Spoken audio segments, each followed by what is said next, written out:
Bonjour à toutes et à tous. En cette période de Noël, les chrétiens célèbrent la naissance du Christ qui est pour eux la parole de Dieu faite homme. Mais pour les croyants, la parole de Dieu s'exprime également dans la Bible, ce qui pose un certain nombre de questions. Comment ce texte écrit par des hommes sur plusieurs millénaires peut-il être parole de Dieu?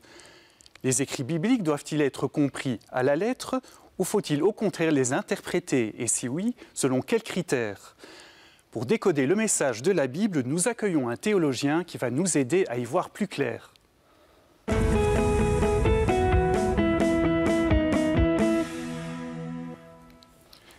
Benoît Bourgine, bonjour. Bonjour. Vous êtes donc théologien, professeur à la faculté de théologie de l'UC Louvain. Et justement, vous avez publié un livre qui tente de dire comment comprendre la Bible. Bible oblige, c'est le titre de cet essai paru aux éditions du Cerf. Alors, Benoît Bourgine, à quoi la Bible oblige-t-elle? Alors, elle oblige à rien en soi. D'abord, il faut l'ouvrir. Et puis, chacun y va avec ce qu'il est. Certains y vont simplement pour essayer de connaître le livre qui a le plus compté de notre civilisation. Le livre, c'est un des... la Bible est un des livres qui a fait l'Occident. Mais en réalité, Bible oblige, c'était pour indiquer que la Bible indique, dans la manière dont elle est écrite, la manière de l'interpréter. Ce qu'elle est indique une manière de la lire. Et c'est un essai qui est surtout adressé à mes collègues exégètes, qui ont, pendant plusieurs siècles, fait des découvertes passionnantes sur l'histoire. Est-ce que c'est historique, ce qui est dit dans la Bible? Mais aussi sur la manière dont c'est écrit, donc la critique littéraire. Ils ont écrit des bibliothèques entières qui nous permettent de mieux comprendre ce qu'est la Bible, d'où elle vient. Mais parfois, ils oublient de poser deux questions. De quoi elle parle? Et puis, à qui elle s'adresse? De quoi elle parle? C'est de Dieu dont elle parle. C'est des hommes, des femmes qui ont fait l'expérience de Dieu et qui disent c'est la chose la plus grande qui peut vous arriver dans l'existence, rencontrer Dieu. Et ça a des conséquences, ça change beaucoup de choses. Donc si l'expérience qui a fait que des hommes osent écrire ce qu'ils disent comme révélation de Dieu, finalement, si ça a un sens, c'est destiné à nourrir la foi des communautés qui continuent à vivre de cette foi. Autrement dit, on ne peut pas passer à côté du sens religieux de l'Écriture. Or, c'est une tendance de l'exégèse depuis 2 siècles, à côté des formidables trésors qu'elle a mis à notre disposition. Il y a cette tendance à faire en sorte de laisser ce texte, finalement, à son temps et de ne pas autoriser à pouvoir en comprendre la validité présente. C'est-à-dire voir en quoi la Bible peut devenir encore parole de Dieu aujourd'hui et nourrir la foi des communautés. Alors, parmi des lectures possibles de la Bible, d'ailleurs depuis le début du christianisme, aujourd'hui encore, de nombreux groupes chrétiens font une lecture fondamentaliste de la Bible, comprennent à la lettre. Mais au fond, qu'est-ce que c'est une lecture fondamentaliste? Alors, quel est le ressort? Lire la Bible au pied de la lettre, c'est ignorer que ce sont des hommes qui ont parlé de Dieu. C'est une parole humaine. La parole de Dieu ne descend pas directement du ciel, en fait, si on vous comprend bien. Non, et on peut d'ailleurs s'étonner de l'audace de ces hommes, de ces rédacteurs des livres bibliques, qui, dans leur parole humaine, attestent que c'est la parole d'un autre qui s'énonce. On a ça dans l'épître aux Thessaloniciens. Paul dit la parole que je vous ai annoncée, à vous Thessaloniciens, le premier livre du Nouveau Testament, écrit en 50 de notre ère, la parole que je vous ai annoncée, vous ne l'avez pas reçue comme une parole d'homme, mais comme la parole de Dieu. C'est-à-dire que Paul est très conscient que c'est sa parole qu'il adresse aux Thessaloniciens, mais il sait qu'à travers sa parole, c'est un autre qui peut parler.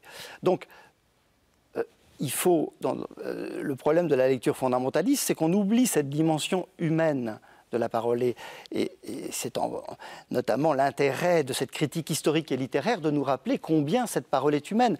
Pensons par exemple à la catégorie de l'alliance. À la catégorie de l'alliance, c'est finalement amener une catégorie de droit international. Le royaume de Juda est vis-à-vis de l'empire assyrien dans un rapport de vassalité, et les théologiens, les scribes du début de la fin du 7e siècle en Juda disent finalement c'est un peu comme ça qu'il faut comprendre les relations avec Dieu, c'est-à-dire Dieu est le suzerain, Juda est le vassal, hein. Ça veut dire qu'il y a un contrat, et Israël n'est pas seulement le peuple élu, Israël est aussi le peuple qui est tenu à une réciprocité de fidélité vis-à-vis de son Dieu. Donc, en nous rappelant cela, ils évitent, nos collègues exégètes, les historiens, évitent de mal interpréter le texte. On comprend que c'est donc des catégories humaines qui sont utilisées pour dire la présence de Dieu, l'action de Dieu dans la vie des hommes, si bien qu'on doit aussi, pour interpréter, tenir compte du genre littéraire. On n'interprète pas la première page de la Bible, le mythe de la Genèse, pour indiquer l'origine du monde, l'origine invisible du monde, qui est Dieu, qui donne naissance au cosmos et à l'humain. On ne l'interprète pas comme on interpréterait un reportage historique ou une analyse journalistique. Et le problème du fondamentalisme, c'est précisément qu'on fait dire au texte ce qu'il ne dit pas, en l'interprétant de travers. Et on peut ajouter que ça se greffe aussi, dans le christianisme comme dans l'islam, avec un manque de reconnaissance aussi de l'épaisseur humaine. C'est-à-dire celui qui lit l'Écriture doit pouvoir l'intégrer dans toute son humanité, doit pouvoir trouver le sens que cela a dans son existence. Or, le fondamentaliste, il va simplement requérir de ce texte de lui dire une vérité bien carrée, sans qu'il ait à l'intégrer dans toute son existence. Au fond, ça lui resterait extérieur. Alors, donc, on le comprend, la Bible est une parole humaine qui s'exprime de différentes manières. Donc, il y a des textes législatifs, effectivement, des textes prophétiques.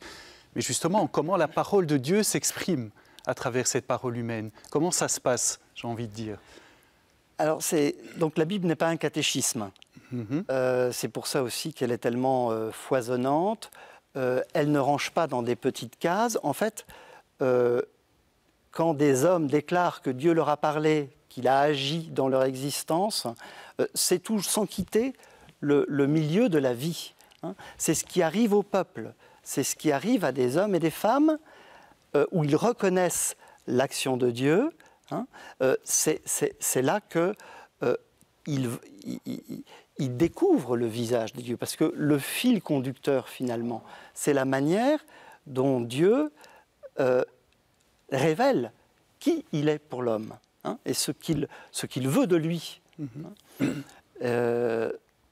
Donc ça se passe à travers les événements, certains événements du peuple d'Israël? Oui, c'est difficile de parler de manière générale, c'est tellement varié, puisque dans l'Ancien Testament, c'est essentiellement un peuple qu'il choisit. Et on pourrait se dire, tiens, mais pourquoi cette élection? N'est-ce pas scandaleux qu'il n'aime pas tous les peuples? Alors, on voit très bien que la Bible, ce n'est pas une déclaration des droits de l'homme, intemporelle, impersonnelle, non. Le contenu du message, à savoir que Dieu veut entrer en relation de communion, partager sa propre vie, créer des relations de réciprocité, de fidélité avec son peuple, qu'il choisit de manière incompréhensible, simplement pour partager cette relation d'amour. Eh bien, cela, on ne le fait pas à travers une déclaration de principe de manière générale, en affirmant une doctrine. Non, ce n'est pas une doctrine. C'est le fait d'avoir une histoire ensemble. Peut-être là-dessus, l'épisode le plus marquant, c'est la manière dont Moïse est appelé au buisson ardent. Et Dieu lui révèle son nom. Et on voit que Dieu alors arrive à un stade nouveau des relations avec Israël, puisque ce n'est plus le Dieu d'Abraham, d'Isaac et de Jacob. Il donne un nouveau nom, hein, en laissant espérer donc une nouvelle dynamique de relation avec Israël. Je serai qui je serai. Parole mystérieuse. Parole mystérieuse, puisque tu es qui alors? Je serai qui je serai. En réalité, c'est l'histoire commune qu'il veut avoir avec le peuple que Moïse va conduire. Hein. C'est dans cette relation, dans cette histoire que le peuple aura avec Dieu, que le peuple va découvrir qui est Dieu et ce qu'il lui veut. Et qu'est-ce qu'il lui veut? Moïse le fait comprendre dans cette fameuse prière du chapitre 34 où après le veau d'or, hein, patatras, le peuple est infidèle après avoir reçu la loi. Moïse, finalement, n'a qu'un désir, c'est voir la gloire de Dieu. Fais-moi voir ta gloire. Et Dieu se révèle à lui. Moïse a compris, en fait, ce que veut Dieu. C'est cet échange réciproque. Hein. Et Dieu répond en exaucant Moïse et en pardonnant le peuple, hein, de sa faute du veau d'or. Je fais miséricorde à qui je fais miséricorde. Donc là, il y a la déclaration d'une gratuité. Hein. Je t'aime parce que je t'aime et que j'ai envie de vivre avec toi et de t'éduquer malgré tout à avoir des relations avec ton Dieu qui fassent que eh bien, le don dont tu es le bénéficiaire, tu puisses t'en rendre digne en vivant ces relations aussi fidèlement que Dieu est fidèle avec toi. Donc dans la Bible s'exprime véritablement, oui, une expérience de Dieu, mais donc un appel de Dieu à entrer en relation avec lui. Alors voilà, ces jours-ci c'est Noël, on fête la naissance du Christ. Pour les chrétiens, le Christ, Jésus, cet homme, ce bébé, c'est la parole de Dieu incarnée. Comment comprendre ça? Est-ce que ça veut dire que c'est une nouvelle étape dans la révélation? Oui, on peut dire qu'il y a un seuil. Et alors que dans l'Ancien Testament, oui, Dieu parle le langage des hommes. C'est à travers des hommes qui osent parler en son nom qu'il se fait connaître. Hein. Avec Jésus, la parole se fait plus humaine encore, puisqu'elle devient un homme, hein, un enfant. Et donc, c'est dans l'espace de l'existence de cet homme que Dieu va vouloir se faire connaître tel qu'il est. Hein. Dieu, nul ne l'a jamais vu, le Fils unique qui est dans le sein du Père, lui l'a fait connaître. Donc, la parole en Jésus franchit un seuil, elle devient totalement humaine. Hein. Et Dieu, donc, est présent dans un corps, avec toutes les contingences, il entre dans l'histoire. Mais on peut dire aussi qu'avec Jésus, la parole se fait plus divine encore, dans la mesure où, eh bien, c'est par des messagers qu'il envoyait sa parole dans l'Ancien Testament, les prophètes, qui rappelaient l'actualité, hein, de la loi, l'urgence de la fidélité à Dieu. Mais comme le dit l'Épître aux Hébreux, avec Jésus, il ne nous parle plus par des prophètes, il nous parle en un Fils. Autrement dit, il nous visite en personne.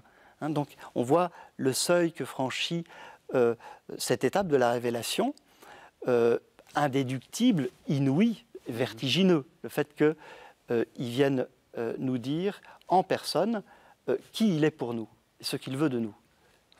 Tout à l'heure, Benoît Bourgine, vous avez dit que donc, la Bible ne peut pas être perçue ou comprise à la lettre de façon un peu naïve finalement, mais que chaque croyant peut s'approprier le message. Est-ce que ça veut dire à l'inverse que chacun est libre d'interpréter la Bible comme il l'entend? Ou est-ce qu'il y a des critères? Est-ce qu'il y a des balises? Et comment est-ce qu'on détermine ces critères? Alors oui, mais c'est sûr que c'est pour ça qu'il faut lire des introductions. Il y a des bonnes introductions à la Bible qui permettent de s'y retrouver. Je pense à la collection Cahiers Évangile ou les introductions de la Bible. Mais il ne faut pas trop retarder le moment où on va ouvrir la Bible. En fait, on peut s'apprivoiser s'approprier une familiarité avec la Bible. Et il n'y a pas besoin d'être savant.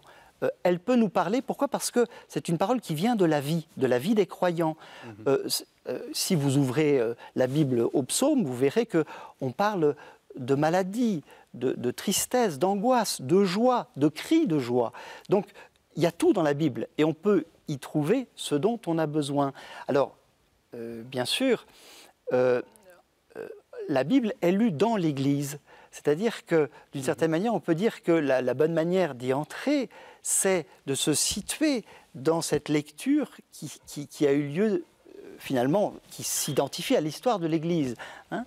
Et la foi de l'Église et la tradition dogmatique, souvent on en a peur, mais c'est une bonne entrée, un préjugé légitime pour lire la Bible, parce que de quoi s'agit-il dans la tradition dogmatique? En réalité, c'est une façon d'empêcher, de réduire la Bible et le mystère de Dieu qu'elle présente à nos petites réductions, la mode du temps, l'esprit du temps, ne pas réduire le mystère tel qu'il se déploie dans la Bible simplement à ce qu'on peut en comprendre. Voilà l'intérêt de la tradition dogmatique pour ne pas réduire le mystère à ses petites proportions.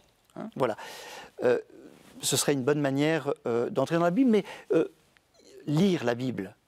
Lire la Bible, c'est le premier conseil. Et le deuxième conseil, c'est relire la Bible. C'est-à-dire relire encore. Relire encore, c'est-à-dire, en réalité, petit à petit, les questions se poseront et il y a des moyens d'y trouver des réponses, mais rien ne remplace le contact direct avec le texte. D'un autre côté, la Bible, en tout cas pour les chrétiens, le Nouveau Testament n'est pas tout à fait premier et d'une certaine façon, il y avait déjà un vécu. Souvent on dit oui, mais voilà, ce qui se passe dans l'Église à telle ou telle époque ne correspond pas à l'Évangile ou au Nouveau Testament, mais finalement, ce sont les chrétiens qui ont écrit la Bible. Donc, comme vous dites, pour la comprendre, il faut quelque part se situer dans une sorte de continuité. Alors, la continuité pour la lecture de la Bible, oui, en effet, d'abord, il faut quand même voir que ce Nouveau Testament ne se comprend pas sans l'Ancien. Hein. Et c'est de la tradition d'Israël qu'on reçoit aussi, du pharisien Paul, cette capacité de garder la Bible vivante en ayant l'audace de l'interpréter. C'est-à-dire la même audace par laquelle les écrivains ont osé parler de Dieu, il faut qu'on l'ait dans la manière de l'interpréter pour comprendre que l'espace de vie des chrétiens est le lieu où cette Bible peut devenir parole de Dieu, hein, si elle est accueillie comme telle. L'espace de vie des communautés, du monde, est le lieu où elle peut dire sa vérité. Hein. Alors, la continuité, c'est vrai que la continuité d'interprétation tout au long de l'histoire de l'Église, nous nous situons dans un sillon de vérité où, comme le disent les rabbins, on s'envoie le ballon de génération en génération. C'est-à-dire que pour oser l'interprétation, faire en sorte que la Bible nous donne cette nourriture dont on a besoin, pour savoir comment Dieu agit dans notre vie, quelle est la position qu'il faut prendre sur tel ou tel domaine, telle ou telle question existentielle, telle ou telle question de société. C'est vrai qu'on se situe dans une tradition d'interprétation où, en prenant connaissance de la manière dont les générations précédentes ont interprété la Bible, nous permet aussi de nous situer dans cette lignée. Hein, mais ça rejoint ce que je disais sur la tradition dogmatique. Hein, ce que les spirituels ont dit, comment les saints ont pu commenter la Bible, hein, dans la manière dont ils ont vécu, hein, pas seulement des œuvres théologiques, mais leur vie est devenue une œuvre, hein, qui permet de mieux comprendre la Bible, hein, sa puissance, sa fécondité, ses effets dans la vie humaine. Et donc aujourd'hui aussi, quand on lit la Bible, eh bien, on l'aborde avec nos propres questions. Donc d'une certaine façon, les réponses seront différentes. C'est toujours différent. Et en effet, l'important, c'est de penser que la Bible est lettre morte si on ne lui pose pas la question de la vérité, et la vérité se pose au présent, c'est-à-dire comment aujourd'hui cette Bible est parole de Dieu pour moi. Il y a un moment très important dans l'histoire de la tradition récente, c'est un certain Karl Barth au début du XXe siècle, qui avait étudié dans les meilleures universités allemandes, mais ne pouvait pas prêcher l'Évangile dans sa paroisse, une petite ville industrielle. Pourquoi? Parce que toute la science biblique était déconnectée de la vie des gens. Et donc, Karl Barth a compris qu'il fallait, pour bien comprendre la Bible, lui poser la question de la vérité. Qu'est-ce que comprendre la Bible? C'est se demander quelle est son actualité. Hein? Qu'est-ce que le Dieu qui a parlé à Paul et aux apôtres me dit aujourd'hui à travers Paul et les apôtres? Hein? Et comme les défis sont nouveaux, comme je me situe à un point unique de l'histoire, évidemment, ma lecture, elle sera nouvelle. Alors, c'est un peu paniquant en se disant, mais donc il ne faut pas seulement répéter. Ben non.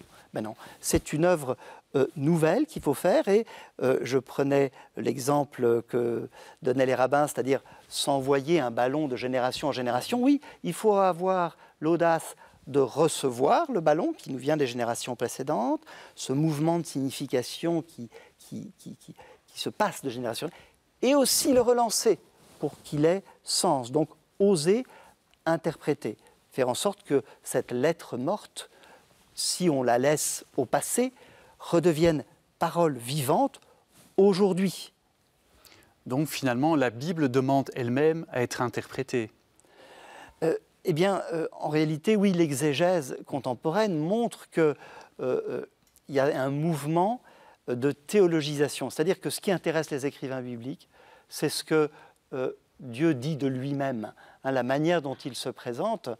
Et ils disent aussi, par exemple, pour la prophétie israélite, qu'il y a une chose qui est propre à la prophétie israélite. Il y avait des prophéties dans le Moyen-Orient à cette époque, donc il n'y a pas de spécificité. Mais ce qui est propre à la prophétie israélite, c'est que les oracles qui valaient pour un temps ont été repris et compris dans un autre sens, 100 ans, 200 ans, dans une autre situation.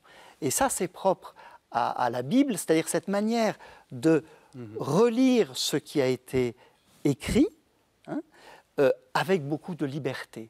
Par exemple, la responsabilité transgénérationnelle, on dit même dans le décalogue que la faute des pères, elle passera aux enfants, aux petits-enfants, sur 3-4 générations.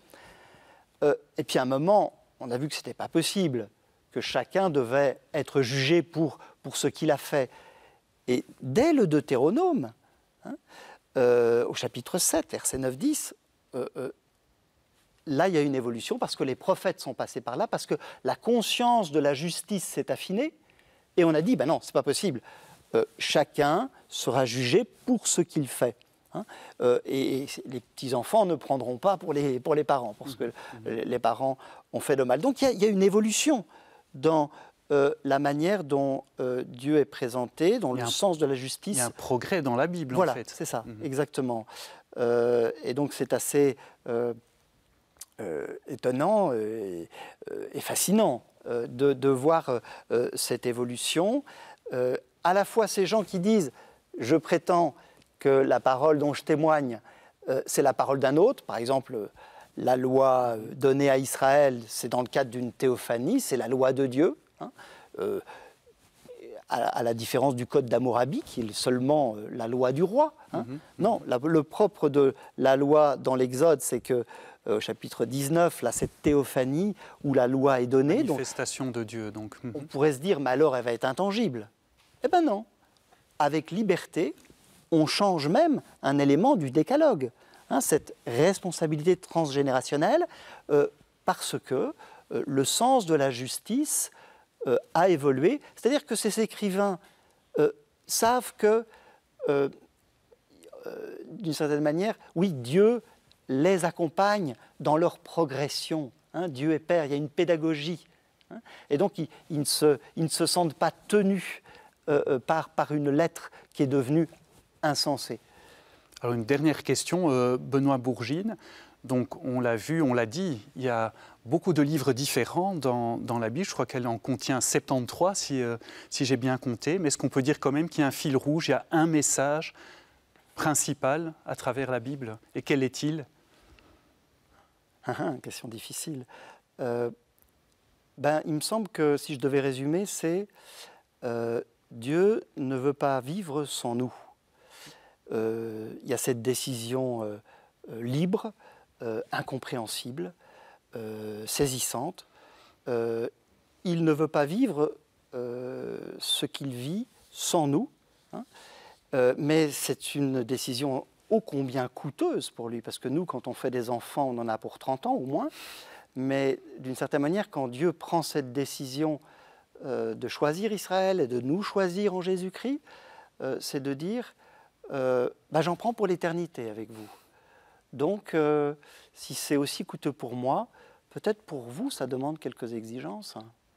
Eh bien voilà, c'est un beau message pour conclure cette émission, spécialement en ce temps de Noël où Dieu nous a rejoints dans notre humanité. Merci beaucoup Benoît Bourgine de nous avoir éclairé sur la compréhension de la Bible. On rappelle le titre de votre essai, Bible oblige, paru donc aux éditions du Cerf. Merci beaucoup à vous de nous avoir suivis. Si vous souhaitez revoir cette émission, eh bien c'est sur la plateforme Ovio ou sur le site catobel.be.